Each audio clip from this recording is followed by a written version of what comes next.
It was the 1990s, a big show in a small town off I-75 in Georgia. They were called the biggest cocks in the henhouse. But things have changed since then. It's been 30 years, and they finally found a home here, like everyone else, doing a podcast. It's Erica and Mark, the phone call podcast thing.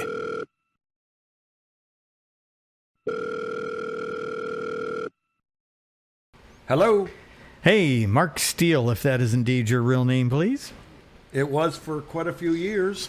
Oh, really? Did you ever have the police ask you what your real name was?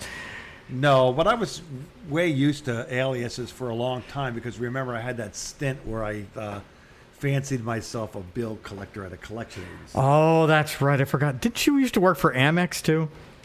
No, I used to work for Visa, but I actually worked for Winn Dixie. Not working for Winn Dixie, but I worked for the agency that went back to collect all the pothead and cokehead checks that were written to Winn Dixie. All the Winn Dixie money you were out there saving the family in Jacksonville. There might be a reason why they're not having a hard time surviving, because they would take a check from anyone. You know, if anybody thinks the karma isn't real, I want you to think about this. Mark used to be a bill collector for Winn Dixie and then went on to do so many other crimes that were even worse than what he was doing to the bill collectors. Yes, and then if that wasn't, if I didn't, and then I got the karma of getting all my stuff taken away.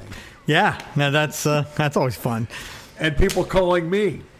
Honestly, your wife needed that stuff more than you did. I mean, what are you going to do with all that stuff? Yeah.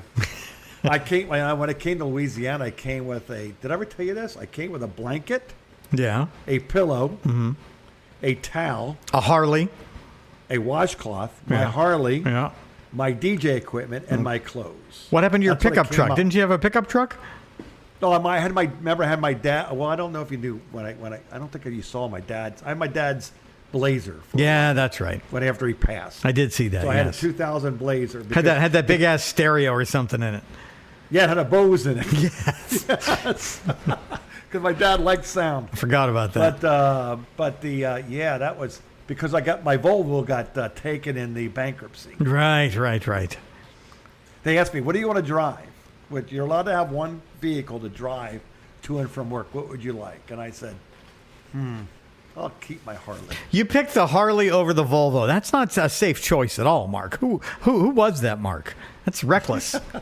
Well, that was a Mark that knew he's simply going to be divorced soon. And yeah. You may as well just you just take the Volvo. So what happened to the Volvo? The Volvo went back to the bank. No kidding. Yeah. Ironically, it went back to Winn Dixie. That's the craziest part. And the house, the $275,000 home just outside of Estero. That was a nice house. I remember that house. Went for $40,000 on the courthouse auction. Shut the front door. And you know how much they're worth now? Oh, that house is worth $350,000 now. No, it's actually worth $600,000. $600,000? You fucked up, my friend. Somewhere. I couldn't afford to pay for it, man. When Beasley said goodbye to me, Yeah, I know. So the Beasleys cost you $600,000, is what you're saying? Yeah. Well, not really. Yeah, they did. Yeah, I guess you could say that, but honestly, going through recovery and all that, and when you do your 4-step, you got to see here's who bothered me, here's how I felt, here's what happened, and then the last column over here is what was your part in it. I see. And honestly, I was not a good employee. Yeah. All right. I was. Do you remember how much I complained? Not really, no. I mean, did you complain? You don't remember me complaining What did I always say to you when you would complain? Just shut the hell up and we're having a good time? Or what? I mean, what did I say? Yeah. You used to tell me, yeah. And what happened was, no one told me that, but it was like, that's kind of a cancer in a building. Yeah, it is. It is. It really is. Yes. Of course, I found all this out after I retired, so no one got the benefit of my wisdom while working. They just had to work with a cancerous jackass. No wonder Zito hates you. Yes. One of many reasons. Oh, there's more reasons. Well, we'll talk about that off the air.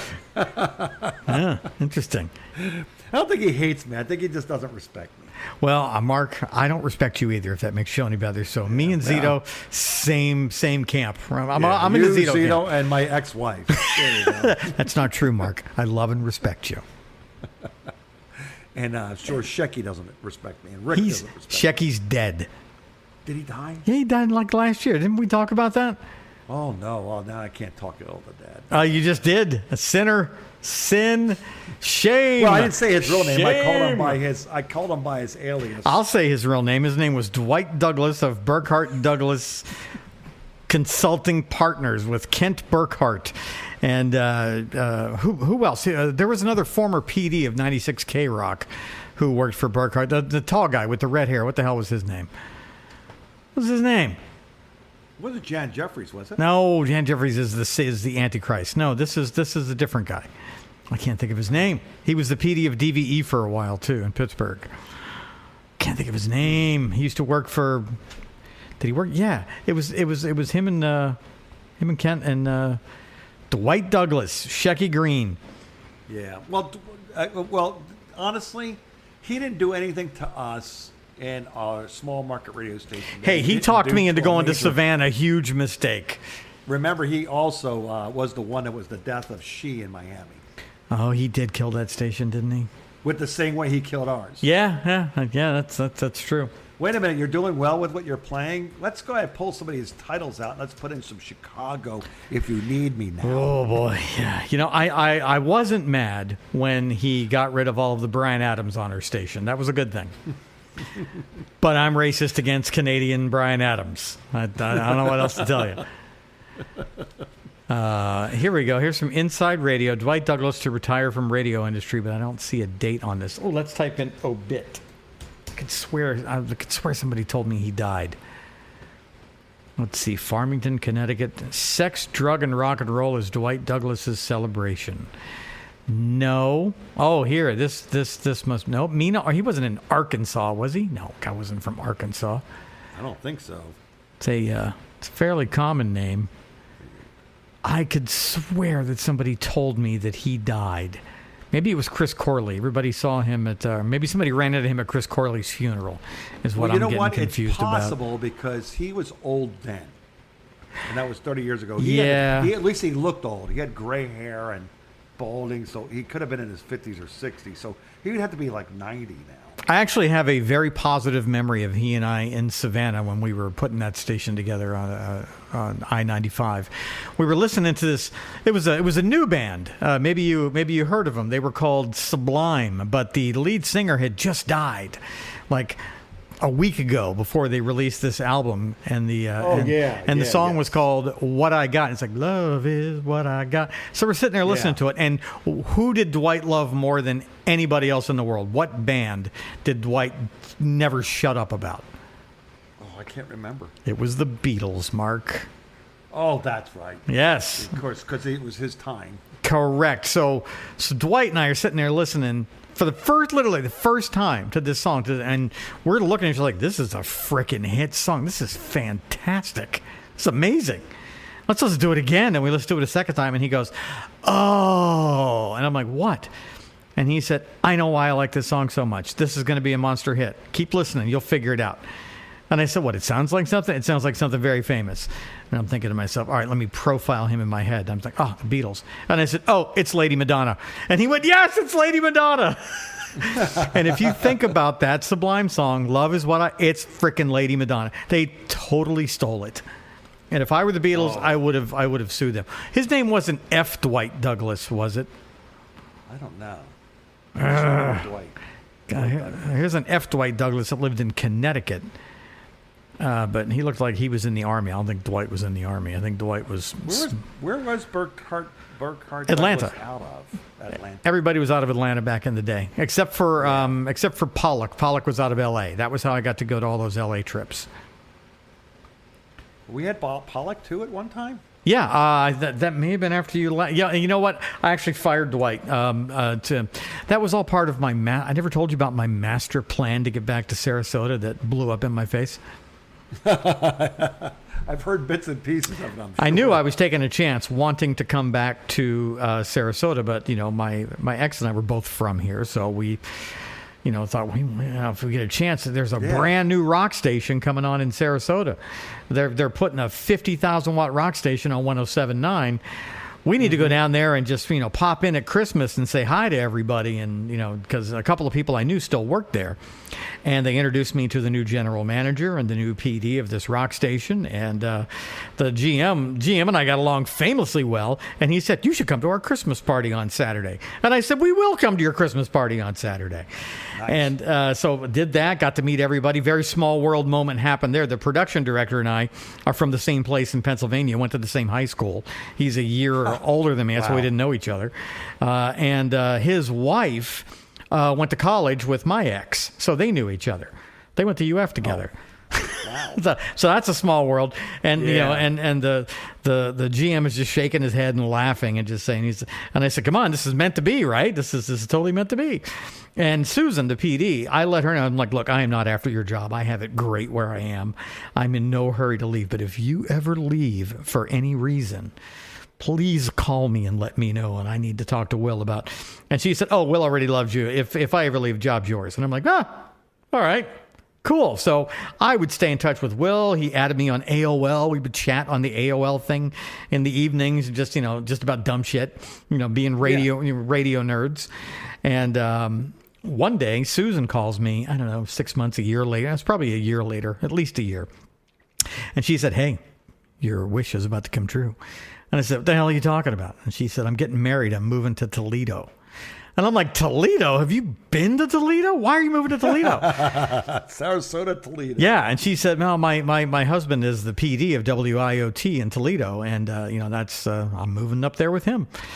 And I'm like, wow. So you're doing this of your own free will? I didn't push you out because, she starts laughing and she's like, I was never worried about you taking me. She's like, they were not going to fire me to hire you. And I said, you don't know that. And we were laughing and having a good time. And she said, job's yours. Give Will a call later. He's expecting you to call this afternoon. So I'm like, all right. So I called Will and I said, hey, buddy, I talked to Susan. What's going on? He's like, job's yours. You want it? And I said, let me talk to my wife and we'll see. And he's like, yeah, take a couple of days. I don't want anybody else to come here, but let me know. All right, thanks, buddy. Mm-hmm. So I talked to my wife and she was like, well, we were going to, I was going to take that job at the Gap in Atlanta and we were going to move to Griffin, which is kind of halfway in between, which is what Cheryl Lemke had been doing for the Weather Channel. Her husband was the PD over in Dublin, and she was at the Weather Channel, and she's the one that told me that we should go to Griffin because that's where they lived. Right. And I was like, oh, well, we'll go to Griffin. I'll be neighbors with Cheryl Lemke from the Weather Channel. She was super nice. She was so nice. We'd see her all the time. And my ex goes, well, I guess, yeah, all right, fine. I guess well, if you really think it's a good idea, I'm like, I am taking a chance because all the radio companies are for sale. And she's like, but you're working at 96 Rock in Atlanta right now. You really want to give that up? It's just weekends and fill-in. It's not a big deal. And I was doing afternoons on Q106, which I hated doing afternoons. Yeah. And we were building the new station, too, which I was not excited about having to drive down to, which was halfway to Warner Robins on 247. It was right by the Budweiser bottling plant, like middle of nowhere, out by the airport. Yeah. They make an airport. So I talked to my PD in Atlanta, Michael, and Michael was like, I don't know if I'd do that if I were you. And I'm like, I know everything is for sale, and I know that they're probably going to get bought by Clear Channel. And he's like, we're going to get bought by Clear Channel. We're going to be screwed here, too. And I said, yeah. And he's like, I don't know. If I were you, I wouldn't go. You got a pretty good thing going on right here. You don't know what's going to happen around here, and we love having you around here. And I'm like, oh, you're making this really hard, dude. So I just decided to do it anyway. And the reason that I was able to make that happen, to facilitate the entire hiring of me, was because I fired Dwight Douglas in Macon as soon as I found out that YNF was coming on the air in Sarasota, like the same day. I went to Rick and I said, Rick, you hate Dwight, don't you? Oh yeah. I'm going to find us a new consultant. I'm going to get us somebody from Pollock. The Pollock guys in LA, they're going to fix everything around, because the ratings had gone down with Shecky and without you and I in the mornings. You must have been gone. So the ratings had gone down, and I'm looking like an asshole. So I fired Shecky and hired Burkhart Abrams, and I got what was his name? Jeff something. He was another guy. He was from Pittsburgh. He used to work at DVE also. So he and I got along really well. But I made it clear to him that I wanted to go to YNF in Sarasota that he was also doing.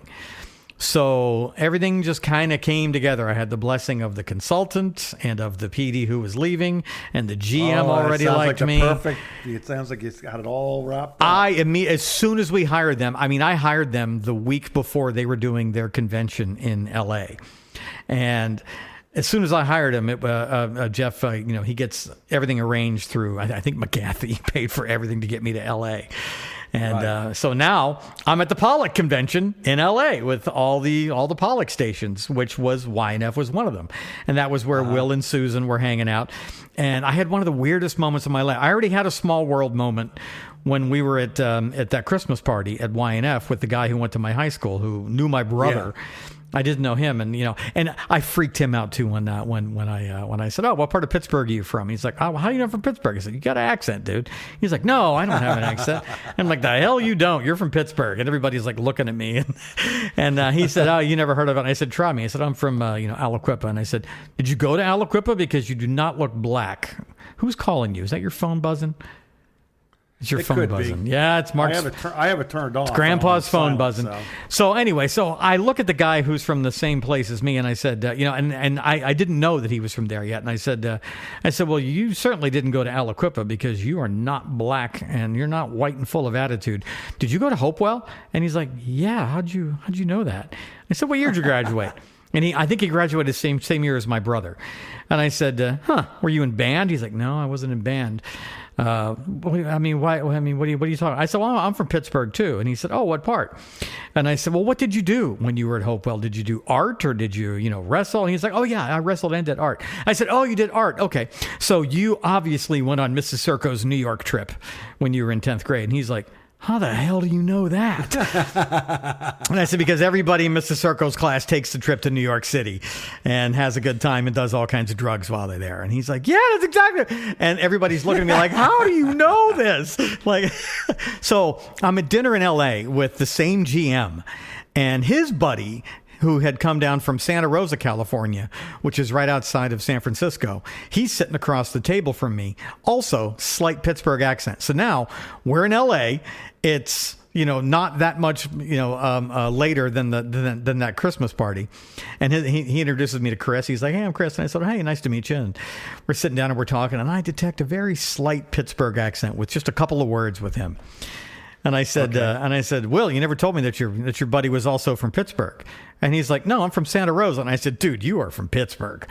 He's like, I've been living in Santa Rosa for 20 years. I do not have an accent. And I said, yeah, you do. How else would I know you're from Pittsburgh? What part are you from? He's like, no, yeah, you never heard of it. And I said, no, try me. And I said, what high school did you go to? And he said, oh, I went to Hopewell High School. And I said, no kidding. Oh my gosh. And I said, where the hell did you live? And he said, well, we lived out in Independence Town. How do you know where any of this is? Are you, you're from Pittsburgh. What part are you from? And I said, you lived on Independence Township. What road did you live on? He said, oh, we lived on, I think it was like Log Cabin Road or something. And I said, oh, all right. So if you lived on Log Cabin Road, did you have Mrs. M for kindergarten? And he just says, how the fuck did you know that? And I said, I know all the answers to all the questions in your security. And he's like, seriously, how do you know that? I said, I had Mrs. M. And I said, you're how old are you? And he's like 5 or 6 years older than me. That's why we didn't know each other. And I said, did you know so-and-so? And I gave him my cousin Karen's name. And he's like, oh, yeah, I used to bang her. And I said, yeah, I said, that's my cousin Karen. What about her sister Mary? He's like, oh, my God, you did go to Hopewell. And Lee's just looking Will's just looking at me. The GM is just laughing and shaking his head like, how do you do this? And I'm like, I don't know, dude. This never happened to me until I started hanging around with you.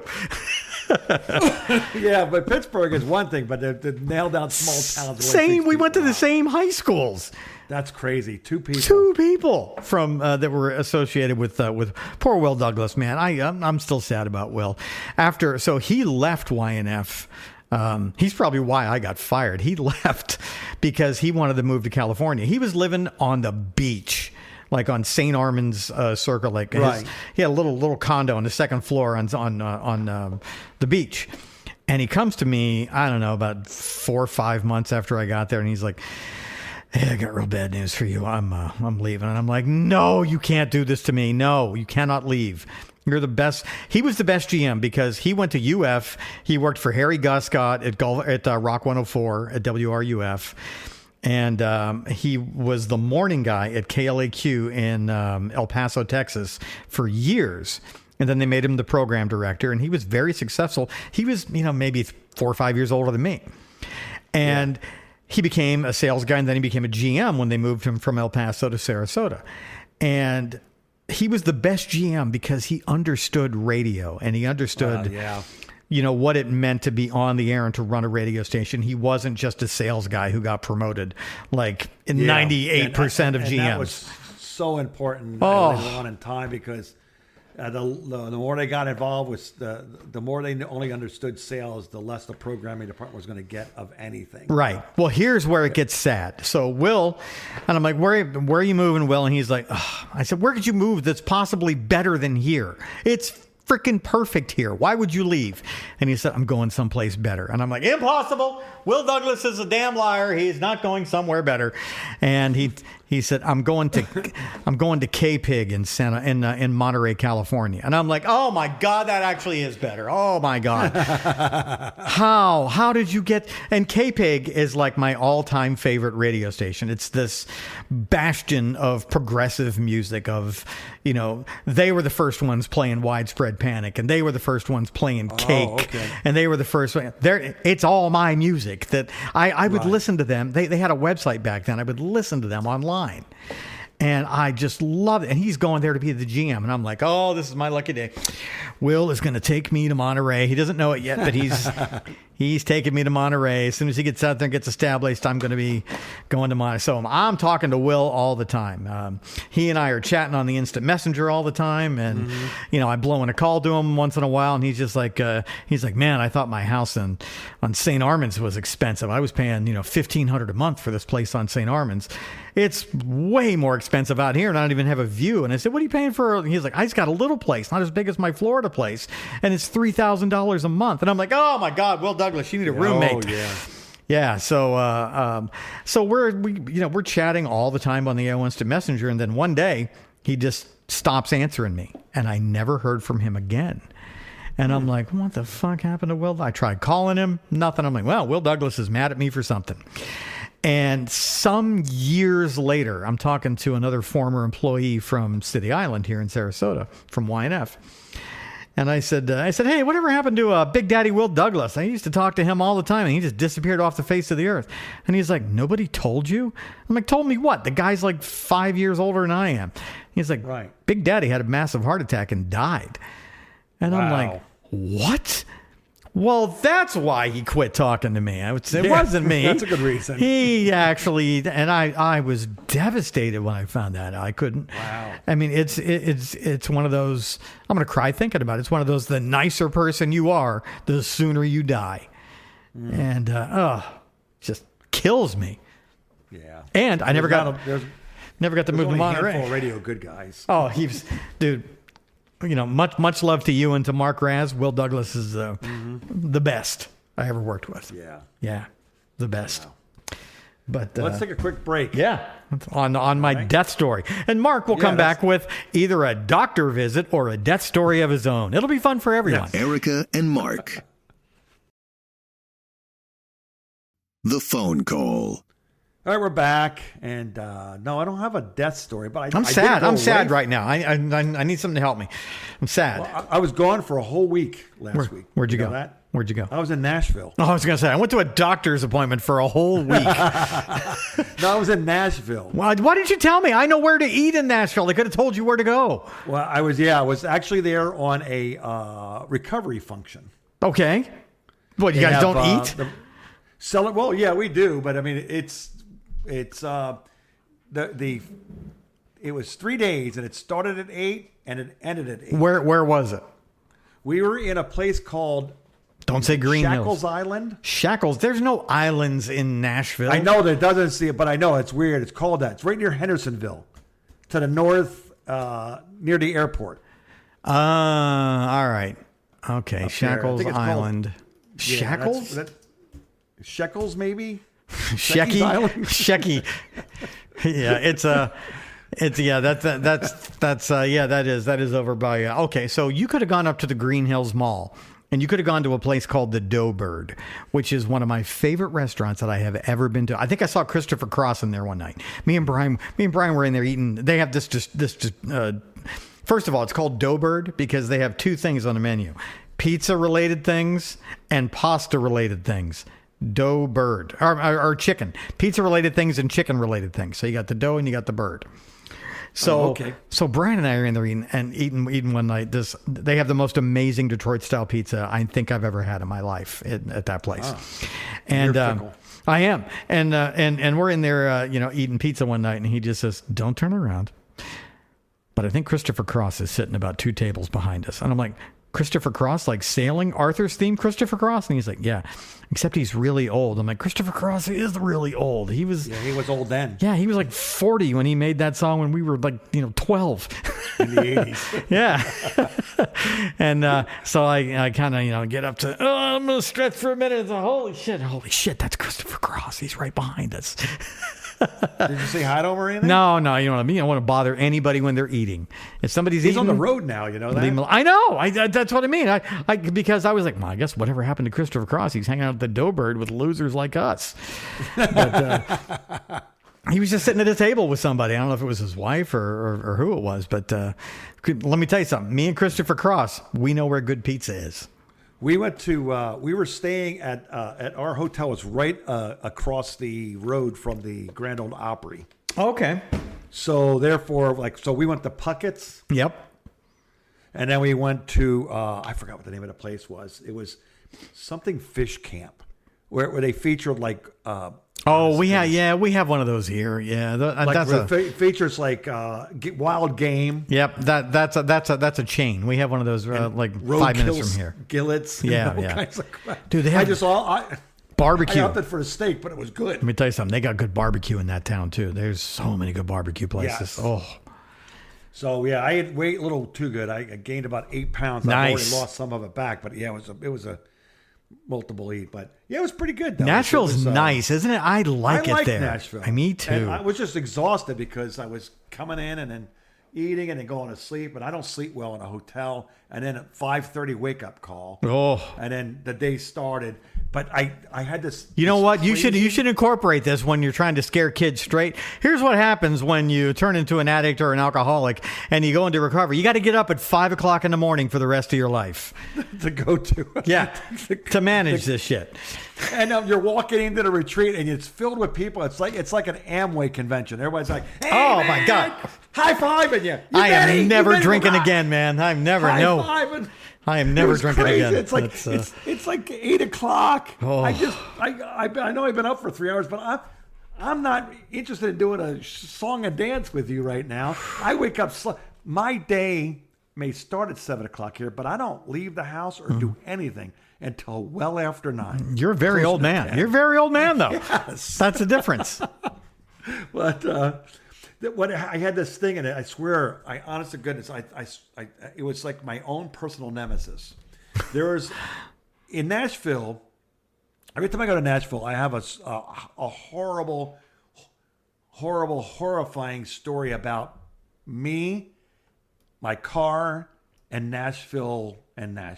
Really? Remember last time I told you about that I couldn't find my car in the underground, even with the map. Oh, you lost your car again. Parked. Yeah. No, I didn't lose it. I knew where it was. I actually got in it and left. Mm-hmm. There was this road. You know how Nashville is. You've been up there many yes. times. If you don't know, there's quite a few interstates that go through. I think there's 2. Well, there's 65 and there's 24 and there's 40 and there's 440. Yeah. Yes, and there's belt loops. And then you add in there, if that's not enough, and they've got it down pat, because I'm going to tell you, you don't have to sit in traffic if you don't want to. Then they have these state roads that whip through there. Yes. And I'm going to tell you, other than the last day coming back from Puckett's, did I ever see a traffic light? The only traffic light I ever see is the one I stopped at to go under the hotel.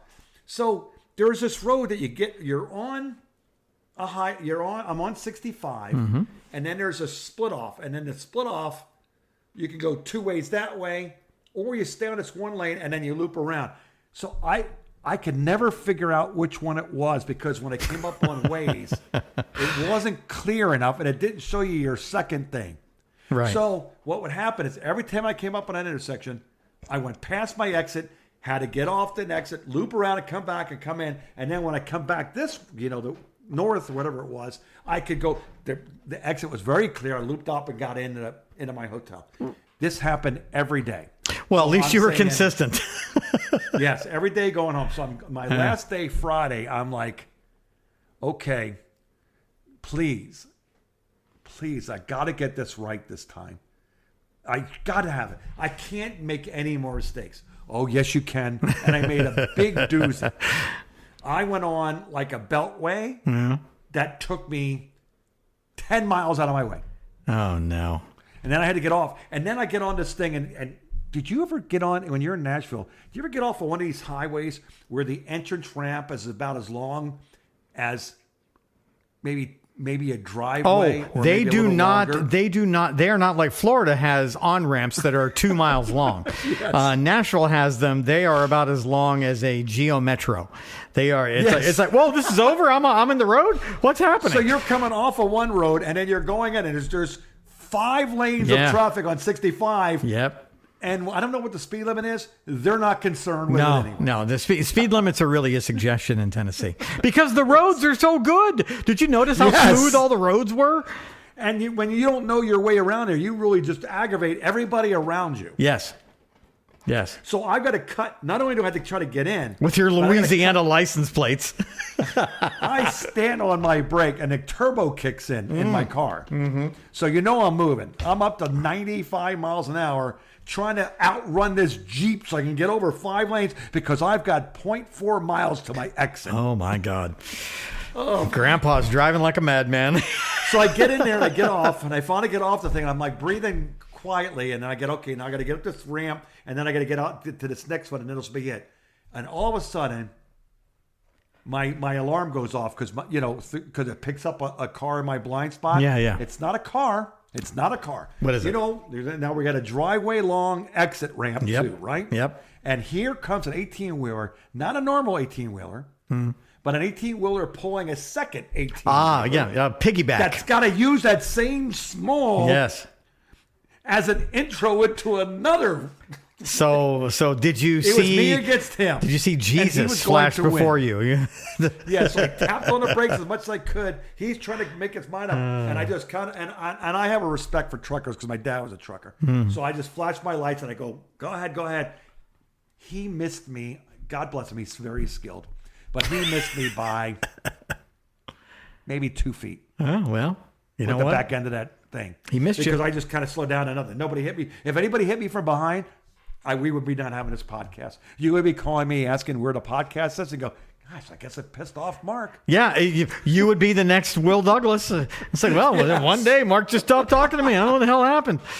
Yeah. So not only was it did I miss the exit, but I actually had 2 scares for my life during that thing. Have you thought about not driving? Have you not going to Nashville? I have thought about not going to Nashville. Maybe an Uber next time you could do. Those are fun. And I like Nashville, though. I like the food up there. I like Nashville, and it's got a lot of good bands play there. Oh my God, I would go broke buying concert tickets if I lived in Nashville. I'd be broke.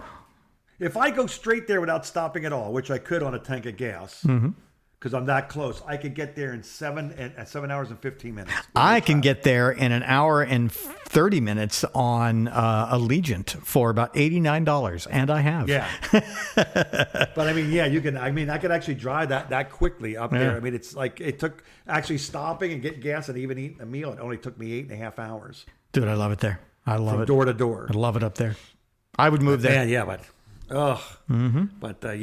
all's good. I found out about 4 more things that I had to work on with a step study, which was nice. All right. Did you find those out later in the day when you were awake or early in the morning? No, that was one of them was actually while I was in the car looking at the truck getting ready to hit me. Right. You didn't say bad words, did you? No, I was close. I was like, oh, crap. I know. It's like, oh, this could be it. This could be it. Oh, please tell me your wife wasn't with you. Oh, yes, she was. Oh, my God. Is she all right? I'm worried about her now. I'm not worried about she's okay. She's okay. She didn't even notice how close it was. She goes, I don't want to know. And I just put in dash cams on my car. Yeah. So I got to revisit it so to see how close it was. You mean evidence to be used against you is what you just put into your car. Yeah. Jesus, Mark. My goodness, though. Yeah, but hey, look, and it's it kind of is what it is. I'm off the road now until September 7th, I think it is. We're going to I don't know what it's called. It's somewhere in it's in South Carolina, but it's between Charleston and Savannah, and it's one of those little island towns over there. A little island town like between Charleston. I think it's Edisto Island. Oh yeah, I don't know that one. I know Hilton Head is between Charleston and Savannah. Yeah, it's not quite there, so we're going to actually be near there, though. I like Hilton Head. I've been to Hilton Head 3 or 4 times. But yeah, we're going there for a week, staying in a condo over there with my brother and sister-in-law, so it'll be a lot of fun there. Nice. I had to drive to Atlanta and pick them up. Ooh, not so nice. And then go over. Yeah. Even I don't want to drive to Atlanta. Driving to Atlanta doesn't bother me as much as driving through it. Driving around, yes. And driving anywhere in Atlanta is a challenge. Oh, yeah, it is. I know. All right, let's take a break because I'm upset for you. Just the thought of you driving amongst all those people, because Nashville is harder to drive in than Florida is. If you can drive in Florida, you'll be fine in Nashville. Yeah, Nashville is somewhere between Sarasota and Miami for crazy drivers. It's somewhere in the middle. I think you're right.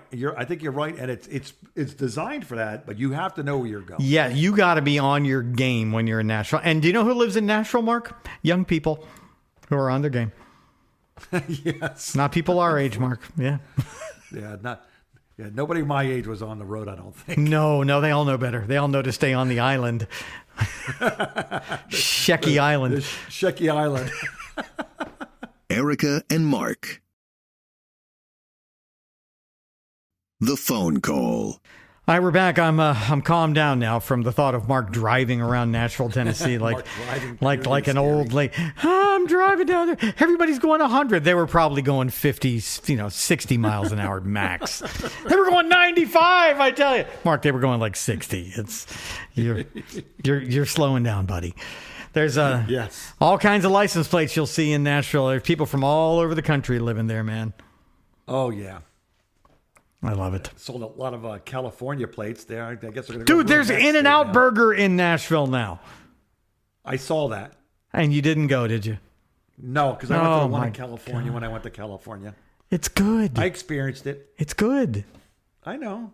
Okay. I experienced it. You don't want to have a heart attack, do you? No. Yeah, me either, but I'm still going to go to In-N-Out next time I go to Nashville. What else is going on in your world?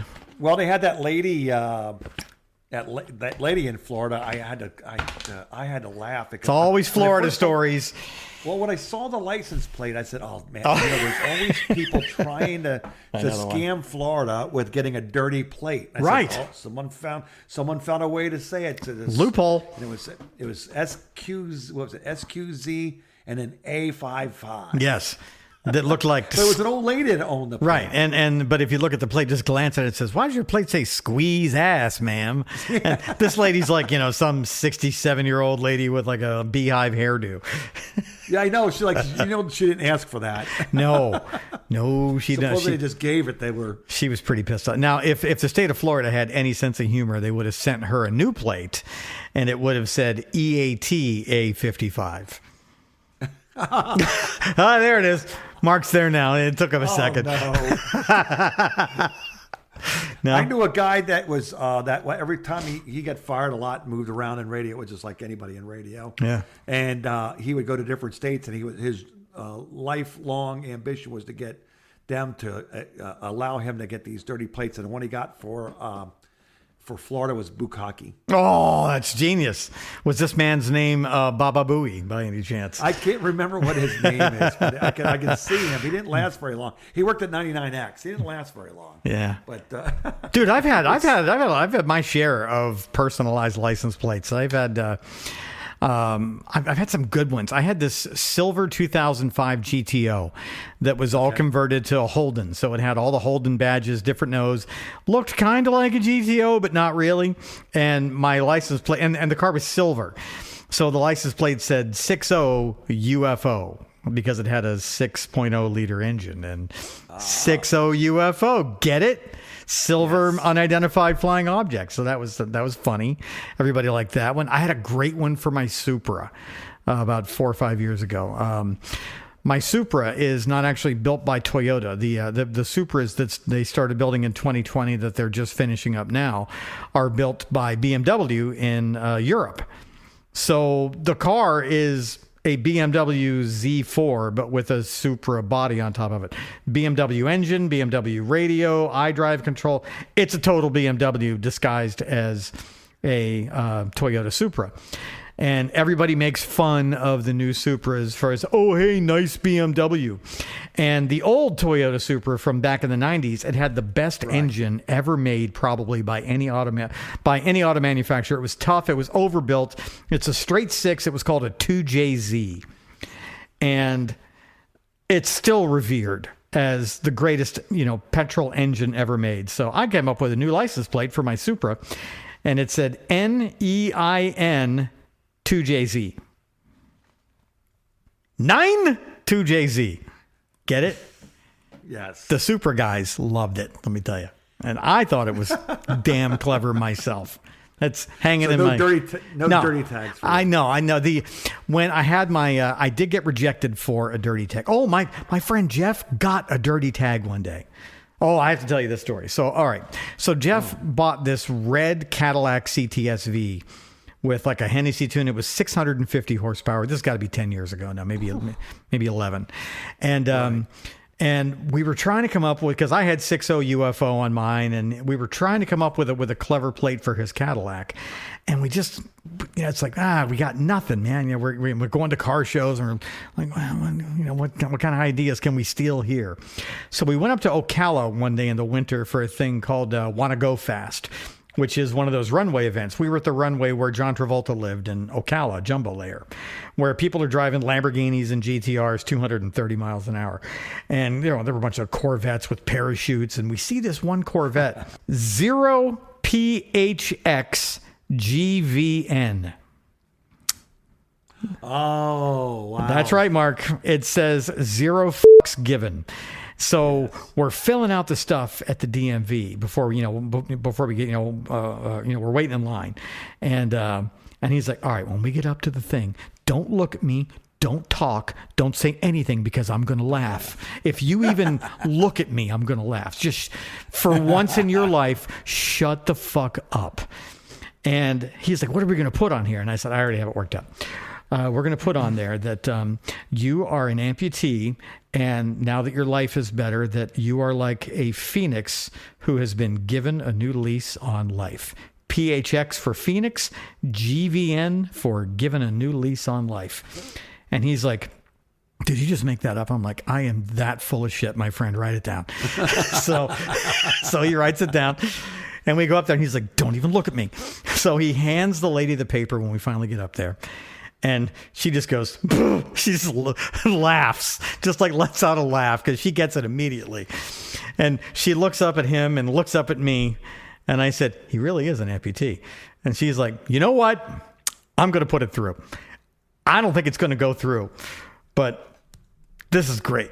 I'm going to put this through. All right, it'll be this much money. And she says, now you got to promise me that if you get this, I don't want to see it on Channel 8's news about obscene Florida license plates because I don't want it coming back to me.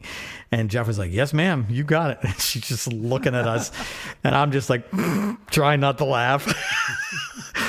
And about 6 weeks later, Jeff texts me a picture of his license plate as he's pulling it out of the package that came in the mail for his Cadillac that says 0PHX GVN on a red 650 horsepower Cadillac. Oh my God. But Maine is what I wanted to talk about. Maine, you can do anything. Did you know that Maine has no rules for license plates? I wouldn't doubt it. Seriously, there's no rules. I'm looking at some of them right now, and some of them. Did you know you can use the F word in Maine? On a license plate? On a license plate. I'm looking at a license plate on the back of a pickup truck right now that says FUCKYOU, plain as day. On a Maine wild vacation land license plate. Here's another one. RUB1OUT. That's funny. Rub one out. Come on, that's funny. FARTN is on there. HORNY. Here's another one. Horny. Here's a good one. EATSHIT. Oh gosh. Yeah. Wow. Eat shit. That's pretty dirty. That you can do this in Maine. Of all the places in the world, you can get any vanity plate that you want. Here's FUCKNUT on the back of looks like a Subaru, which makes a lot of sense. But dude, there's so many. I tried to get one. I actually got rejected for one for my orange Chevy SS, my Holden from Australia. And I thought for sure I was going to get away with it because Jeff got away with 0 fucks given. And I'm like, of course they're going to give this to me. This isn't even bad. It's got a good explanation. I'm going to get this for my Australian car. So I just go by myself one day with 3 or 4 possibilities. That was the first one. And I'm thinking it's just all going to depend on who am I going to get at the DMV? Am I going to get the stick in the mud, old, pissed off person, or am I going to get somebody who's cool? I did not get somebody who was cool. So I sit down at the thing and I said, yeah, I want to get a license plate for my car. It's Australian. Here, look at my car. And I'm showing her pictures of my car. What kind of car is that? And I said, well, it's actually a Chevy SS, but they make them in Australia. So I bought all the Australian badges for it. And now it's a Holden Commodore. And, I like to celebrate all things are Australian. I'm married to an Australian. And I want to get this license plate right here. And I slide the thing over to her. And it says GDAY for G'day, right? Harmless. CNT for countryman. G'day, countryman.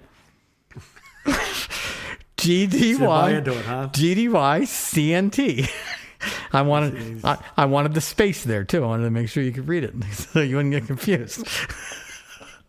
She did not buy it, so I didn't get it that day. But I posted about that on one of the Facebook pages.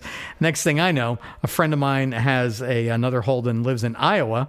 Well, apparently they have a sense of humor in Iowa because he got it. He liked it. He liked it so much, he got it in Iowa. So Iowa put it through.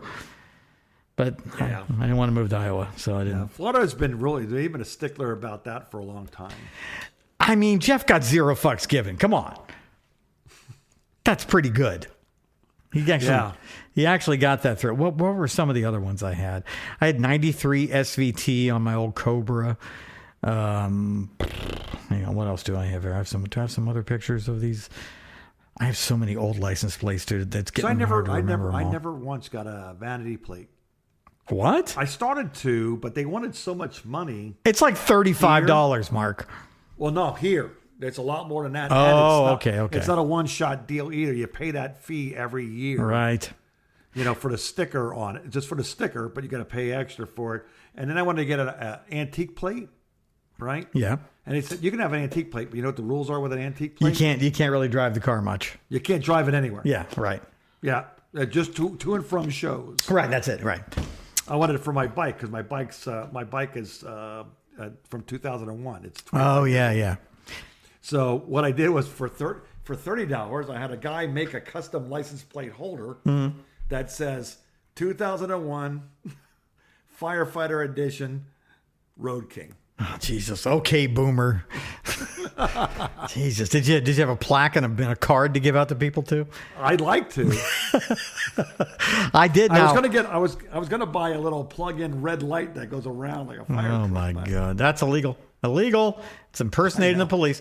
I did have a bad license plate on my blue Holden, my blue Chevy SS, because nobody knew what it was. They would look at it and they would be all confused. And I thought I was being very clever. I actually had this plate for about 6 months before I realized what a terrible idea it was and got rid of it. It was RUCNFSD. And nobody could figure it out. Confused? Yeah. Are you confused? Yeah. Yeah. I got that. Nobody I'm got not even that. that smart. No, nobody got that. But I got lucky. I was trying to get Holden on a black Tampa Bay Buccaneers license plate because that was the only black license plate you could get in Florida back then. And I was just going to, so I had a friend of mine who worked at a wrap shop. He made a little red flag exactly the same size as the Buccaneers flag, only it had the Holden Racing Team logo in the middle of it instead of the Buccaneers flag. And I stuck it right on top of and nobody ever noticed except when they did. Because if you do something like that now, they'll pull you over and give you a ticket. Well, they're really serious about the license plates now. But then, I mean, I guess they kind of were then too. But even the cops who thought, they were like, oh, that's really good. And nobody hassled me at all for that. But the plate, it wasn't available when I got Are You Confused, but it became available. So I ran back and got it as soon as I saw it became available. And it was HOLDN for, Holden. But as the cop told Brian, who pulled him over in Knoxville, Tennessee, when he was in my car, and he said, well, what'd you expect? I was going to pull, that you're going to get pulled over in a big orange loud car that says hold on the license plate. And he's like, no, just give me the ticket. I never got a ticket in that car, but Brian sure got a ticket in that car. That's funny. Oh yeah, all because of my stupid license. On. Hold on. Hey, wait, hold. Yeah, okay, I'm in Tennessee, aren't I? All right, never mind. Mm-hmm. Well, they got to get those, they want to make sure that those little cameras are put on the side of everybody's road now that reads your tags. They don't want anything interfering with that. Oh my God, it's gotten so people are cutting them down here. I saw that. I saw that on Facebook. That's because they got them around here too. And then I told you about the inspection stickers. We're getting a QR code on our cars now. What? A QR code. Why? Because it costs us $5 and we got to put it on, and it has it says it's got all the information like your VIN number and all that. Oh, I understand. Your papers, the please. VIN number is right there below it. Oh no, dude, there are so many people now who are either in stolen cars or they know they shouldn't be driving cars or the tag doesn't match the car. Yeah. They put like a piece of metal over top of where the VIN is underneath the windshield, by the driver's side, or they scrape off the VIN in other places. So that's because there's so many stolen cars. Well, we had a lot. It's slowed down now, but we've been getting a lot of in New Orleans. It's nothing to get yourself carjacked. Really? It's common. Yeah, it's very, very common. I got to tell you something, Mark. Somebody tries to carjack me, they're gonna hear some very loud noises. Although the last year when the new governor took over and he removed the concealed carry laws, no more permit needed. And you could always wear it on the outside. I bet there's a lot less carjackings now. Yes, it did go down. Yeah, because people got found out that it's the FO part of the That's right. It's the what is it? It's FAFO. Yeah, the FA part is okay, but the FO is all pretty serious lesson. I'm getting some PTSD from when I almost got carjacked in my Cobra in Macon. Now that was not a fun day. Oh, I remember that story. Yeah, that's crazy. The only time I ever pointed a gun at somebody and didn't shoot him. I almost got robbed when I was out collecting money when I worked in that collection for place. Winn Dixie. I was in Hollywood in the hood, and Hollywood guy came up to me on a bicycle and got off his seat where the bike was straddled between his legs, and pulled out a gun on me. I think he probably thought either I'm collecting money or I'm trying to buy drugs, so I should have some money on me one way or another. And I just stepped on it, and I ran over his bike and him. So both of us have had guns pointed at us in Broward And County. I went up to the convenience store further up the road, and I called it. And they said, "What road were you on?" I said, I don't even remember. I said, I was on my way to this address. Yeah. And the guy should have a bent tire on his bike. Oh, yeah, that narrows it down. I didn't try to hit him, but I was not stopping. I said, no, absolutely no way. You're not killing me over $50. No, thank you. No. Well, Mark, I want to be in your neighborhood anyway. Tell your friends to pay their bills. Tell your friends to pay their bills, or I'm coming for them, and you too. And the police are coming for you soon. I have to go. That was the last time I went to the hood anymore. I would always say that when they send me out there, Yeah. I just go someplace else and say I was there. Yeah, nobody was home. Yeah, couldn't find anybody. Yep. Hey, I'm not getting killed for this job. Well, what kind of a personalized license plate should we get for your Hyundai? Let's think about this. Let's see here. Well, her name is Tootsie Blue. What? Whose name? My car. You should have never told me that. Her name is Tootsie Blue. Explain. I know I'm going to be sorry I asked this. Tucson. Blue. All right. You know what? Let's just end the podcast here before something else happens. This is my fault. Something gayer happens. This is not Mark's fault. This is my fault. I'm the one. I could have ended it, and I didn't. And here we are. You know what? Yeah. We better end on this note before it gets gayer. Can it? I don't know. I don't know why I did that. It makes no sense. Tootsie Blue. Hi.